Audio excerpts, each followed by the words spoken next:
Yo, what's up guys? AFC Adino here, and today I'm going to share with you one of the most frustrating and disappointing experiences I've ever had in a Pokemon PvP tournament and Pokemon PvP in general.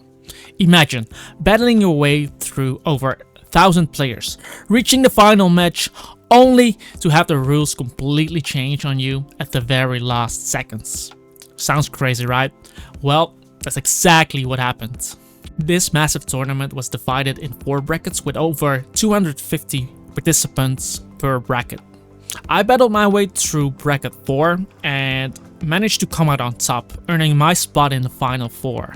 In the semifinals, I faced off against the winner of bracket 3 in a match that was quite interesting. I'll dive into the details of that battle in just a moment, but trust me, you're going to want to stick around for what happened in the final match. The way the rules were suddenly changed was nothing short of disgraceful, and it completely turned the tournament on its head. So let's jump into the semifinals and then get to the shocking twist that left everyone, including myself, in disbelief. So after winning bracket 4, I found myself in the semifinals, facing off against the winner of bracket 3. Originally, the semifinals were supposed to be a best out of 3, which would have allowed for some strategic team choices, but just before the match, we were informed that it would only be a best out of 1. Apparently, the player who won the first semifinal match didn't have much time for the event, so they decided to change the rules last minute once again, favoring that player. My opponent was running a balanced team centered around Roria, which immediately made things tricky. Their team featured an Alolan Ninetales to set up screens, Mega Lopunny for speed control, Clefable and Reuniclus as bulky setup sweepers, and defensive Flame Body Moltres with Ferrothorn as the stealth rocker and defensive backbone of the team. My strategy going into the match was pretty straightforward. Use Scizor to take out Alolan Ninetales and debug away the Roria, which would weaken the rest of their team's bulk, but then something frustrating happened. Defog didn't remove the screens, and I'm pretty sure this was a bug, but regardless, it suddenly made the match a whole lot harder for me.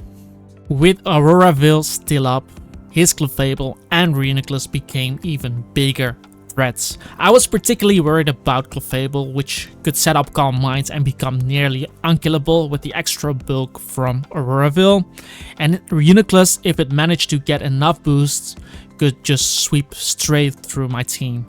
But then, I noticed something crucial.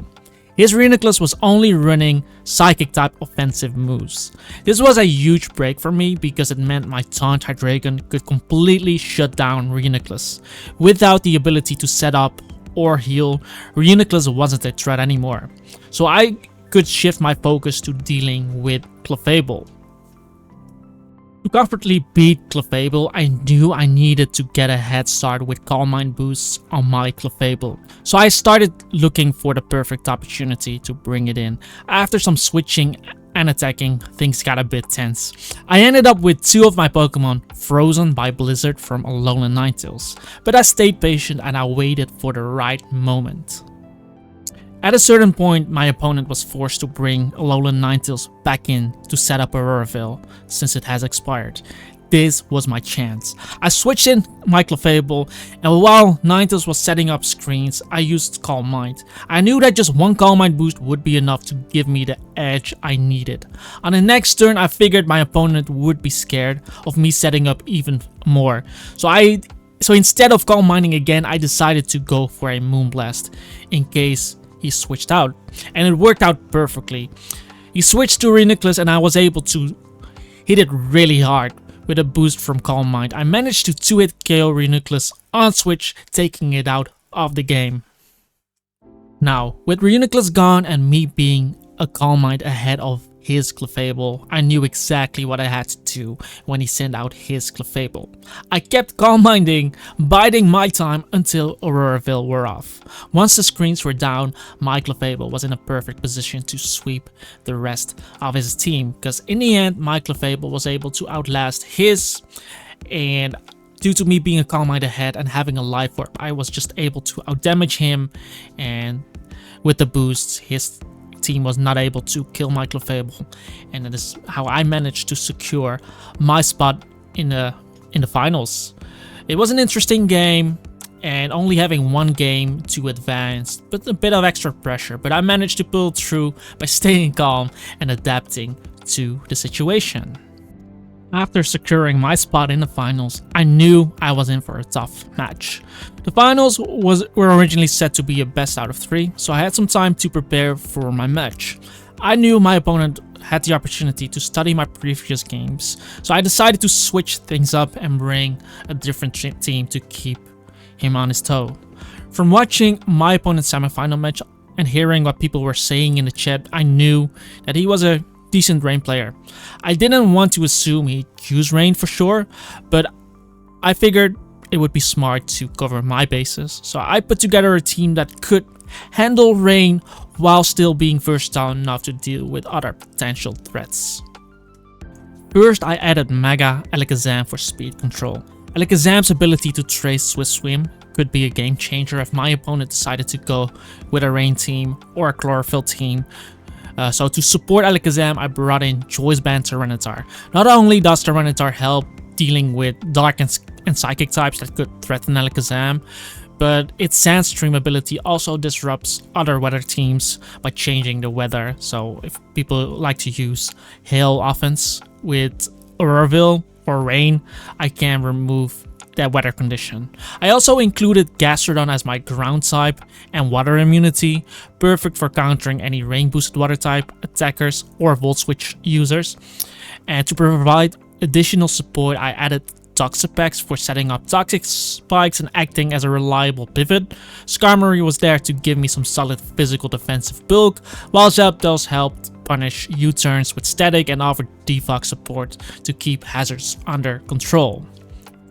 With this team, I felt confident going into the first match. I had the tools I needed to handle Rain if my opponent brought it, while still being prepared for other potential threats. This match was also played under normal conditions with normal rules, and I was ready to play it. So yeah, let's dive into how the first match of the finals went. Going into the first match of the finals, I was feeling pretty comfortable with the team I had prepared, but the moment we got into team preview, I knew I was in for a really tough match. My team didn't match up well at all against Sticky Web's offense that my opponent was running. Sticky Web's teams are designed to slow down your Pokemon, making them easy targets for slow heavy hitters. Normally, I rely on Mega Alakazam's speed to outspeed and take out these kind of Pokemon, but with Sticky Webs in play, that strategy was out of the window. My opponent had several powerful attackers, and I knew that if I couldn't keep them in check, things would go south quickly. My initial approach was to use Toxic Spikes with Toxic Spikes, thinking I could wear down his team a bit over time, but looking back I realized that I should have focused on using Toxic on Shuckle and spamming Defog with Zapdos to get rid of the webs until Shuckle dies, because without the webs my team would have had a much better chance at outspeeding his targets. With rocks and webs up, my opponent's strategy worked perfectly. His attackers could come in, set up or attack, and then sweep through my team one by one. As soon as his Thundurus got the chance to set up Nasty Blood under Sticky Webs, it was pretty much game over for me. Looking back, I should have prioritized getting rid of the webs right from the start. Sometimes in tournaments you just end up facing a really bad matchup, and that's exactly what happened here. So yeah, I took the loss in the first game, but I didn't let it get to me. In tournament you have to be ready to adapt and focus on the next game. I knew I still had a chance in the series, so I put the match behind me and I started preparing for the next game. After taking a tough loss in the first match, I knew I needed to make a bold move in the second game, so I decided to do something really ballsy. I brought the same exact team from match 1. My thought process was that since my opponent only needed one more win to win the whole tournament, he might switch things up and use his rain team, which he was known for. I acted like I was changing my team during the setup just to keep him guessing, but when we got into team preview for the second match, we saw the complete opposite of what he played in the first game. Instead of offense or rain, he brought a Mega Sableye full stall team with 2 regenerator Pokemon. This made sense though from his perspective, because if you only need one more win and you have an extra game to fall back on, you might as well bring something reliable like stall, because if it doesn't work out, he can still fall back on his rain team for the last game. Now, unlike a lot of players, I don't have anything against stall. I respect and play all playstyles myself. This includes offense, from balance to stall. I respect and play all. It's usually the noobs who complain about stall, and they will stay bad as long as they keep that mindset. But looking at the matchup though, I knew this was going to be a long and strategic battle. My choice band Tyranitar was going to be crucial in this match. It was strong against his team, but with Gliscor, Skarmory, and 2 regenerator Pokemon on his side, he definitely had tools to mitigate my damage and damage my Tyranitar through indirect damage from Stealth Rock, Rocky Helmet, and chip damage from things like Scald, Earthquake. I couldn't just mindlessly throw in my Tyranitar. I had to make sure it came in safely, and only when I could guarantee it would do something impactful. Early on, I tried to get some Scald Birds on his team to set up potential 2-hit KOs later in the game, but his Chansey ended up having Heal Bell, which was surprising considering he also had a Gliscor with Poison Heal. This made it tough to keep any status condition on his Pokemon, and it was clear that he was well prepared for a long game. I then tried to set up Stealth Rocks, hoping to catch Shedinja without heavy duty boots, and maybe chip down his Mega Sableye, which doesn't have passive recovery. But as luck would have it, his Shedinja did have heavy duty boots, and his Gliscor also had Defog, even with Magic Bounce on his Sableye. This combo made it incredibly difficult to keep up hazards, and the game was dragging on. At this point, the game was dragging on, with both of us playing very carefully. My first main goal was to get rid of Chansey, so any status condition I inflict would stay on the rest of his team. Without Heal Bell, I could start wearing down his stall team more effectively. The battle turned into a long, drawn-out fight with both of us looking for any small advantage to win. It was a real test of patience, strategy, and persistence. Let's dive into how the rest of this marathon match played out. My first main goal was to remove Chansey from the game. I knew I had to weaken it first, even if it's just a little bit at a time. So I tried different strategies like setting up Stealth Rock, getting up Sandstorm, and using Roar to force Chansey to take damage. Since Chansey doesn't have passive recovery like leftovers, even small amounts of damage could add up. I also made some obvious moves with Alakazam, knowing Chansey would switch in just to get some damage on it. After about 17 minutes into the game, I finally created the perfect opportunity. I had my Toxapex in against the Sableye, and I made a double switch into Tyranitar, catching his Chansey, which was around 60% HP. With the extra Sandstorm damage, Chansey dropped to about 55%. Right here, I had two options: go for the KO or go for Pursuit. I wasn't sure if his Toxapex or Tangrowth had Rocky Helmets, which could have hurt Tyranitar on contact, so I called the Pursuit play, expecting him to switch out. Sure enough, my opponent switched and Pursuit hit, doing a clean 45% damage. Now Chansey was so low on HP that it couldn't safely switch into my team anymore. It was basically that weight. Later on, I realized that none of his Pokemon had Rocky Helmets, so I started looking for opportunities to spam Crunch with Tyranitar.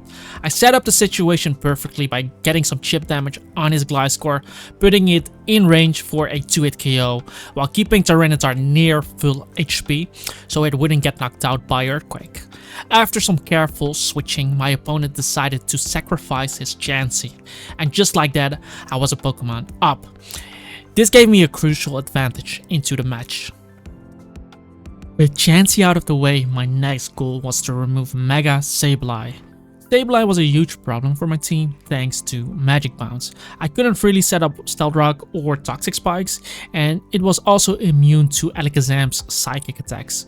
Just like with Chansey, I knew I needed to chip away at Sableye's HP before I could take it down.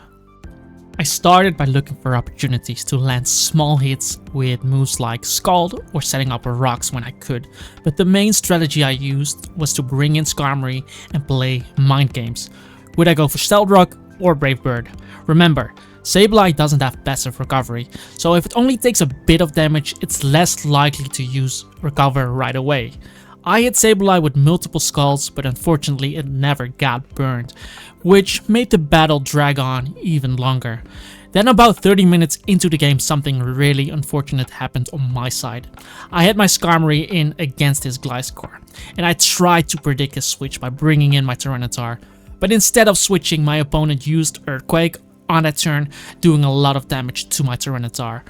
From that point on, I had to be really careful with my Tyranitar. I couldn't afford to lose it, so I had to play extremely safe, which ended up drawing out the game even more.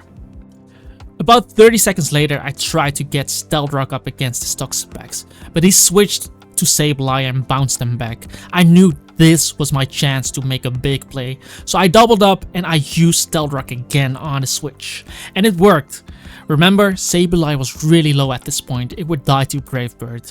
So with Sableye being this low and with me having up Stealth Rock, things were gearing towards my favor again. But just when the game was going my way, something crazy happened. The tournament staff messaged me asking if I wanted to ban recovery moves and defog for the remainder of the match. This would clearly favor my opponent because he had passive recovery with double regenerator and poison heal.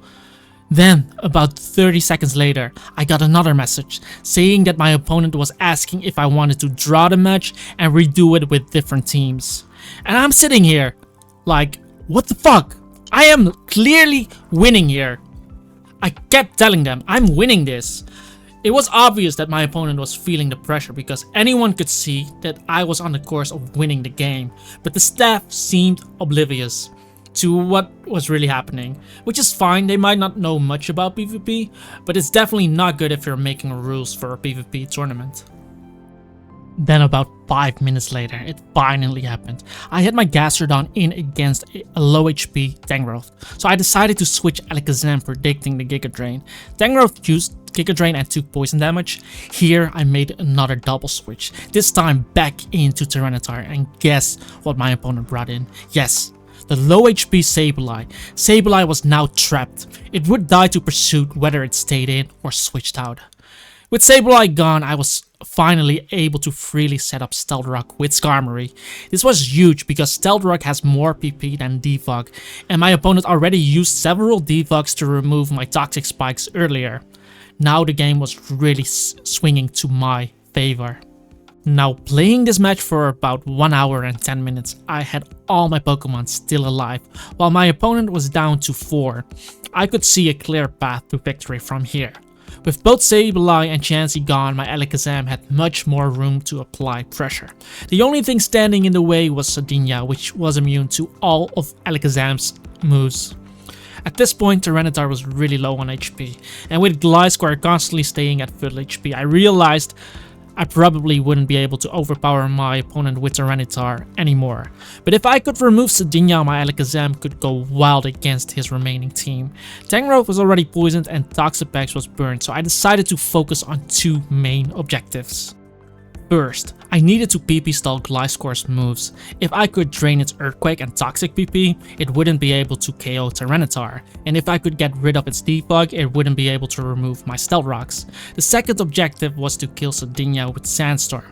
Even if Tyranitar had to sacrifice itself for that, it would be totally worth it because removing Sardinia would mean that my opponent no longer had an immunity to both Alakazam and Gastrodon. After about 10 minutes of PP stalling on both sides, the opportunity finally came. My opponent switched in Sardinia on my Gastrodon. There were no Stealth Rocks or Toxic Spikes on my side of the field, so this was my chance. I switched in my Tyranitar hoping to bait an attack from Sardinia that would activate Sandstream and KO it with Sandstorm damage. And guess what? He used Axe Scissor on my Tyranitar switch.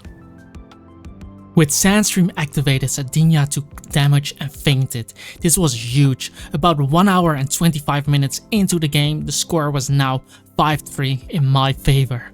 My opponent's remaining Pokemon were Gliscor, Tangrowth, and Toxapex. And now with all the immunities for my Alakazam gone, I was in a commanding position. Alakazam could finally go on the offensive without anything standing in his way. With Sardinia out of the way, and my Alakazam ready to go, I knew I had the tools to close out the game. Toxapex was weak to Alakazam because Psychic is super effective and Toxapex can't really do anything in return. Gliscor would get 2-hit KO'd if it switched in with Stealth Rock up. So my main focus was weakening Tangrowth into Psychic range while keeping up Stealth Rock, or putting Tangrowth into hit KO range and getting Alakazam in against Toxapex. I continued with the plan of PP stalling Gliscor's Earthquake, because once that was out of the way, he wouldn't be able to damage Alakazam anymore. But I also started using Zapdos more to weaken Tangrowth. After a lot of careful switching and chipping away at his team, I finally created the perfect situation. About 1 hour and 30 minutes into the game, I had my Zapdos on the field against his Gliscor. I had just enough HP to survive another turn of poison damage, so I decided to go for Volt Switch on Gliscor, and guess what he did? He switched to his low HP Tangrowth, which took Stealth Rock damage, Volt Switch damage, and poison damage. With Tangrowth now down to around 12% HP, all the conditions were met. Tangrowth was in Psychic range and I had Stealth Rock up. Now, guess who comes in? Yes! Alakazam. And guess who hasn't Mega Evolved yet? Yes, Alakazam. Mega Evolution ensured that Gliscor would get 2-hit KO'd, and Toxapex would also be 1-hit KO'd if it tried to switch in. My opponent ended up switching to Gliscor, which meant that Alakazam traced Poison Heal. Now with Tangrowth and Toxapex unable to stop Alakazam due to Poison Heal, my opponent realized there was no way out and decided to forfeit. After 1 hour and 30 minutes of playing this match, I finally secured the victory. After securing the win in the second match, I was announced as the winner. I knew we were heading into the final round, so I quickly went to the PC to change my team. Everyone and their grandmas knew that my opponent would bring a rain team for the last game, and I had a team ready for just that scenario. But then, everything started to go downhill, and this tournament became the worst hosted event I've ever participated in.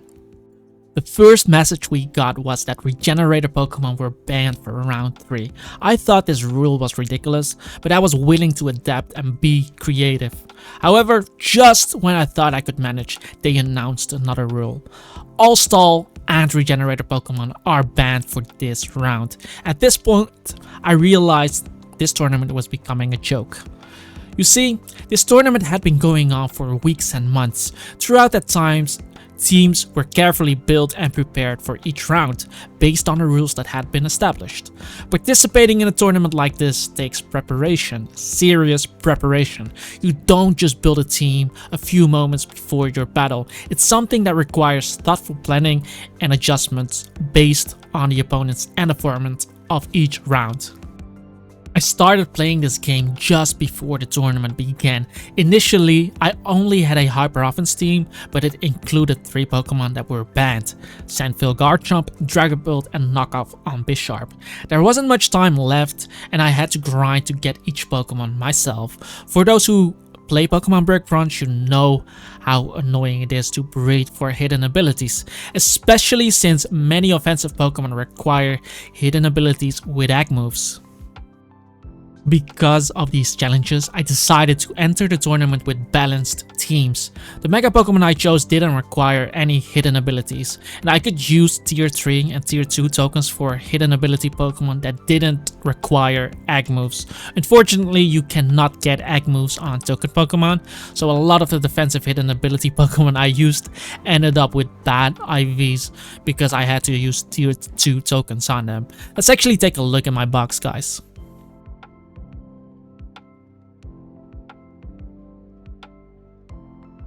If we go to my PvP box, I got 2.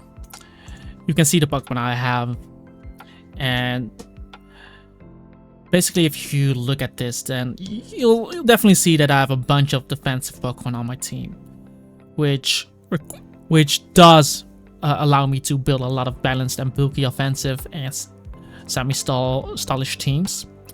But I always play with an offensive mindset in the sense of putting myself into a position where I can kill stuff. So you always see heavy damage dealers on my team most of the times when I use a team, especially in Brick Bronze in the tournament I played so far. But you can also see that it might be a bit more difficult for me to build hyper offense teams, because hyper offense teams do require a suicide lead a lot of the times. You can use stuff like webs, but otherwise maybe Aerodactyl as a stealth rock lead. But a lot of the Pokemon on hyper offense require hidden abilities with egg moves as well, which I cannot access right now because I don't have the time to breed for hidden abilities. The only hidden ability Pokemon I actually bred myself was Alakazam, because Alakazam is my favorite Pokemon, and as you can see, it is Stoaty. I actually had to breed it 2 times because one time the IVs didn't match. But yeah, like I can definitely play the offensive playstyle, but I don't have the Pokemon in this game to realize that playstyle. That's why I was so against that rule of not allowing defensive Pokemon. Anyway, let's get back to the video. So yeah, with me just starting the game, I could only prepare a limited number of Pokemon. I figured I could squeeze by using balanced teams throughout the tournament, but when they imposed this new rule banning stall or defensive Pokemon and regenerator Pokemon, it put an enormous handicap on me. I would need to create a team on the spot, and I was barely able to create teams that fit the new requirement as it was. So I explained my situation to the staff and I said, I can agree with no regenerator, but you cannot expect me to not run any defensive Pokemon. I wasn't the one who brought a full stall team in the first place. So I basically got punished for my opponent playing full stall. However, the response I got was, alright, I will allow defensive then. However, they've never stated that regenerator Pokemon were unbanned. If they announce a rule, it stands unless they explicitly remove it, but they didn't. Later on, they even announced if this round lasts forever, I will ban swapping, which is crazy. But yeah, so the rules were clear to me. Regenerator Pokemon were banned, but defensive Pokemon were allowed. I had to switch my team around a bit, but I was finally ready for round 3 of the finals. Alright, let's talk about the battle we played for round 3 of the finals. This round was different and I had to make some quick adjustments because of the new rule changes. First, I had to get creative because I couldn't use Tangrowth, which I originally planned to bring. Since Regenerator was banned, I figured my opponent wouldn't use Tornadus, so I decided to leave Zapdos out of this match. With Tangrowth and Toxapex out, Gastrodon was the only defensive Pokemon that I could use reliably versus Rain, so it made the cut. I added Swords Dance Gliscor just in case my opponent didn't go for Rain. Gliscor isn't the best against Rain, but I wanted to have a backup plan. For physical defense, I went with Skarmory, which had been reliable in the previous games, and I didn't really have access to any good defensive mon that could stand up to stuff like Swampert in the rain. Knowing I didn't have the best defense against rain, I included Tyranitar to remove the rain if needed. Its Sandstream ability could help me control the weather and disrupt my opponent's strategy. For offense, I brought Life Orb Clefable, which could still do a lot of damage to rain teams, especially with Moonblast or Calm Mind. And finally, I added Mega Latios. I originally planned to use Latios with a different team, but I decided to include it here because it could resist water attacks and outspeed many threats outside of rain. And even though these restrictions were put on me in the last minutes, I felt that with this team I could at least fight back. I might have not been able to use the Pokemon I wanted, but I was determined to make the best of it and see what I could do in this situation for this final round. Now, let's break down his team. As soon as I saw his lineup, guess what? He was using Tornadus Therian, which can only have the Regenerator ability. This completely threw me off my game. I was seriously annoyed because this was against the rules we were just given, but since the spectators couldn't see the team preview, they wouldn't know that he had Tornadus, so I kept playing like Tornadus didn't exist, figuring that the moment he brought it out, everyone would see it and he should be disqualified. Looking at the rest of his team, I felt a bit anxious. He had a Mega Swampert and a Barraskewda, both big threats to my team, especially without Tangrowth. Manaphy was another huge threat that I had to be careful of. Killing Ferrothorn in the rain was going to be tough as well, since my fire type attacks would be weakened. I figured I might need to rely on Tyranitar to chip down on the Ferrothorn. However, with Stealth Rock up, I knew that I could put a lot of pressure on Pelipper, and the moment he can't use rain is the moment that my Latios becomes really strong. But honestly, I cannot stress enough how much easier this match would have been if I was able to use Tangrowth and Zapdos, because I didn't expect him to use Tornadus. Let's go into the battle. I let this game off with Clefable, figuring he might try to set up rain first. I wasn't sure if he would U-turn from there, so I Moonblasted immediately. He probably knew from my semi-final match that I had an offensive Clefable and didn't want to risk it, but from there things started to go south. I tried to bring in Gliscor to knock off Ferrothorn's leftovers, but he leech seeded and then switched to Swampert, taking no damage while getting Swampert into the rain against my Gliscor. Now I had to take a big hit. I didn't want to go into Latios in case he used Ice Punch, so I switched Gastrodon. Unfortunately, he predicted that play and used Earthquake. From that position, I went to Latios, but he got a crit with Flip Turn, which was huge. Now my Latios was potentially in range of Ice Punch, and he got a free switch, preventing me from using Roost. He kept flip turning around my team until he brought in Manaphy.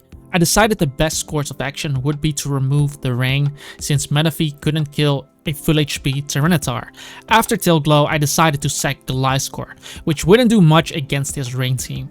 I saw that Manaphy didn't have leftovers, so I got some extra chip by switching in Gastrodon Underwater Attack, and with Gliscor being useless against his team, I decided to sacrifice it.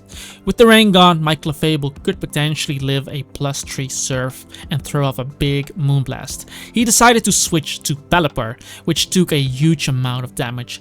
Pelipper was now in range to die to Stealth Rock. With Pelipper this low, I went for Flamethrower in case Ferrothorn came in. With Clefable in, I figured he wouldn't switch into any of his attackers and would probably go for Rocks or Gyro Ball. I saw this as the perfect opportunity to bring in Skarmory and get up my Stealth Rocks. He did indeed go for Gyro Ball, and this was my chance to set up Rocks because Pelipper would die to Brave Bird.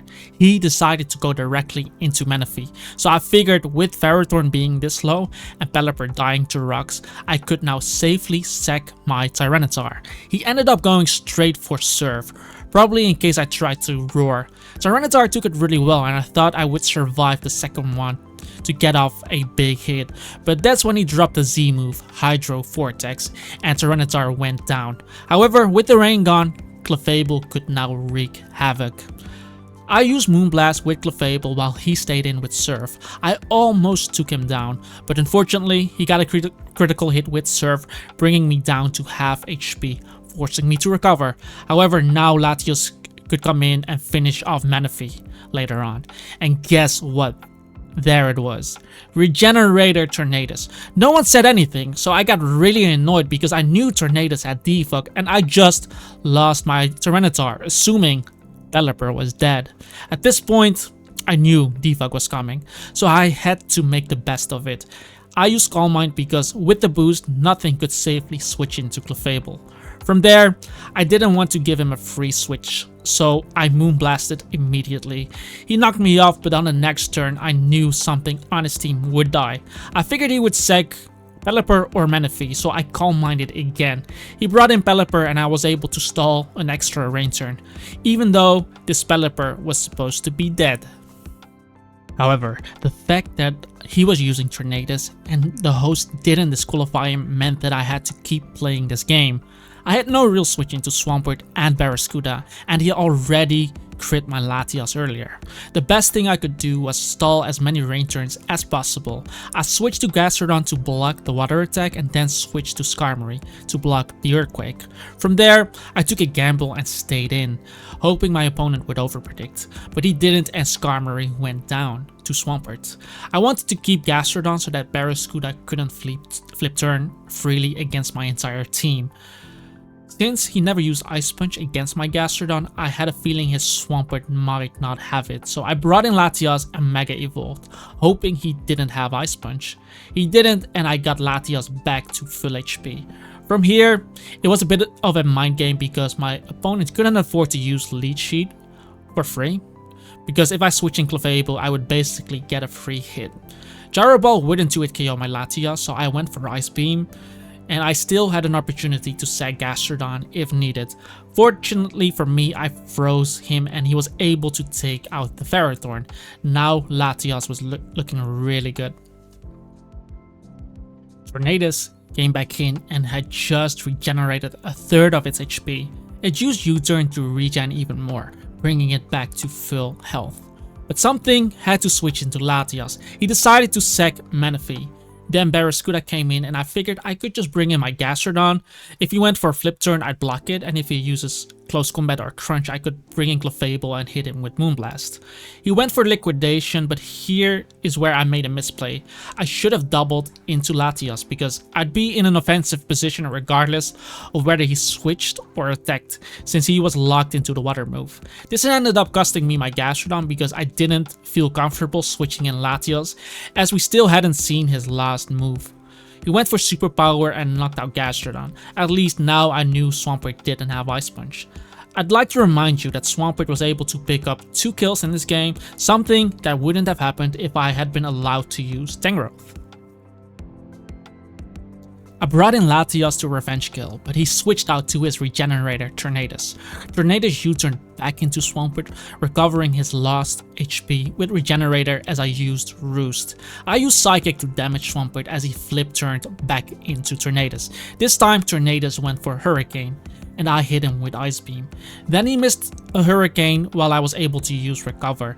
With Latias now at full HP, I wasn't in a position to pick up another kill. He decided to U-turn into Swampert and I finally took it down with Latias. He brought back in Tornadus, so at this point I figured he could only win if he got lucky with Hurricanes. Then he hit a Hurricane outside of the rain and confused me into a self-hit. At this point, Latias was too important to lose, and I was banking on Barraskewda not having crunch, so I decided to sack Clefable. Tornadus still needed to hit 2 Hurricanes to kill Clefable, which he did outside of the rain. Now, I brought in my last Pokemon, Latias, and went for Roost as Tornadus missed a Hurricane. With Latias back at full HP, I had a chance to win this game if Tornadus didn't get lucky. He used Hurricane again and I barely missed a KO with Ice Beam. I went for Roost knowing that Tornadus couldn't switch in anymore and I wanted to have enough HP to take on Barraskewda. But then it happened. The infamous crit and confusion. Now my Latias was in kill range without me being able to recover. At that point, the game looked over. However, my opponent didn't think he would kill me with knockoff or U-turn and decided to go for Hurricane once again, which once again he hit outside of the rain. And that was basically game 3. Let's review this game. The Pokemon that was supposed to be banned, Tornadus, managed to tank multiple hits due to its regenerator ability, got rid of my Stealth Rocks, which meant Pelipper didn't die to rocks, and that cost me a few Pokemon when Swampert was able to attack in the rain. Tornadus was also able to pick up a few kills, all because it was allowed to play despite clearly being against the rules. After that game, I pretty much assumed the finals were lost and was ready to leave. But surprisingly, they didn't announce him as the winner because he used Regenerator. But here's the big twist. Apparently, I broke the rules too because I brought defensive Pokemon. You guys saw it. I literally got confirmation from the host that defensive Pokemon were allowed. And if that's the case, my opponent was literally running a Ferrothorn, Pelipper was built defensively, and his Tornadus had max HP EVs. They decided that we had to redo the match with Regenerator banned and defensive Pokemon being banned as well, which brings us back to the last point I made. I didn't have any Pokemon or teams prepared for this kind of match, but guess who got mad? Yes, my opponent. He started flaming, even flaming me when I explained why it was pointless for me to play under those rules. So I said, if you make rules like that, you might as well coin flip the game. I was pretty sure that with all the Pokemon he had, he would easily be able to pick a similar team like the one he used in the first round or another rain team, but he kept getting mad, which I guess is understandable. He probably knew, as well as I did, that if we played a best out of 10 with an even matchup, I'd win most of the games. The long stall game proved it, and even the last game proved it. I was already handicapped and he still needed luck to win.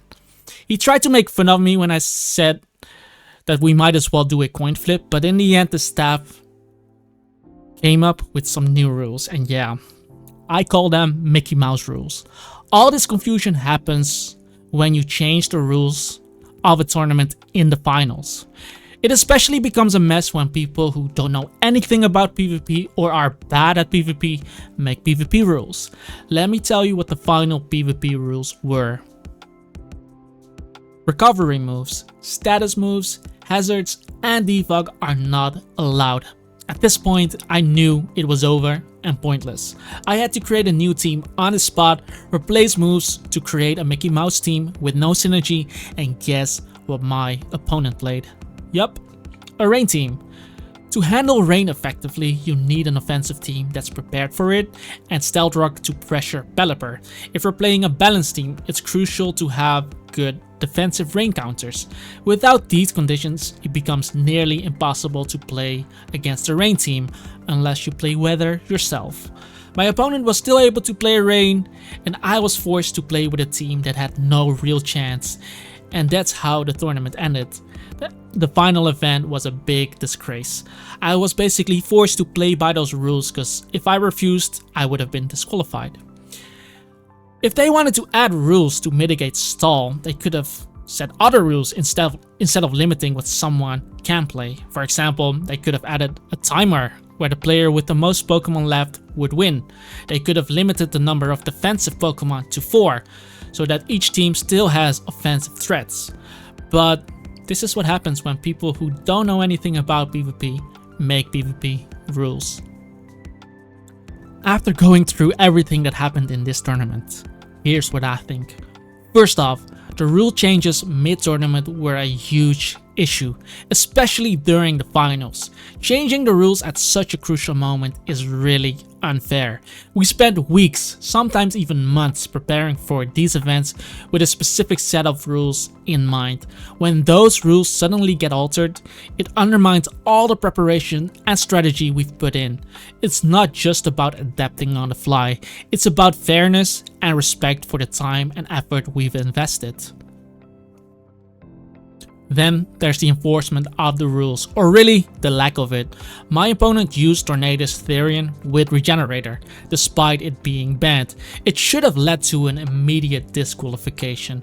It is really baffling that this wasn't addressed right away, and instead both of us were penalized by having to redo the match with even more restrictive rules.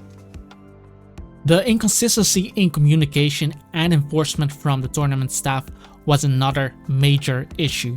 First, I was told defensive Pokemon were allowed, then suddenly they weren't.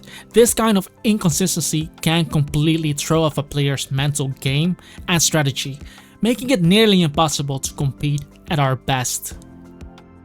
When I say Mickey Mouse rules, I mean that the rules were hastily put together without real understanding of their impact on competitive play. Banning recovery moves, status moves, hazards, and debug fundamentally changes how the game is played and puts certain playstyles at a huge disadvantage. It felt like they were trying to patch over a problem without fully understanding the consequences. I suggested some practical solutions like implementing a timer or limiting the number of defensive Pokemon. These are reasonable adjustments that could have helped balance the tournament without completely upending the rules in the middle of the event. In the end, all the issues didn't just affect my experience, they impacted the integrity of the tournament itself. Competitive Pokemon requires a deep understanding of strategy, preparation, and adaptation, but those skills only matter if the player field is level and the rules are clear and consistently enforced. So yeah, this tournament was frustrating on so many levels. The whole situation highlights how important it is to have clear, consistent rules and to enforce them fairly. Otherwise, what's the point of all the preparation we put in, right? That's it for the video, guys. I hope you enjoyed this video. Leave a like, dislike this video if you didn't like it. Down in the comments, let me know your opinions. And yeah, hope to see you guys in the next one. Peace out.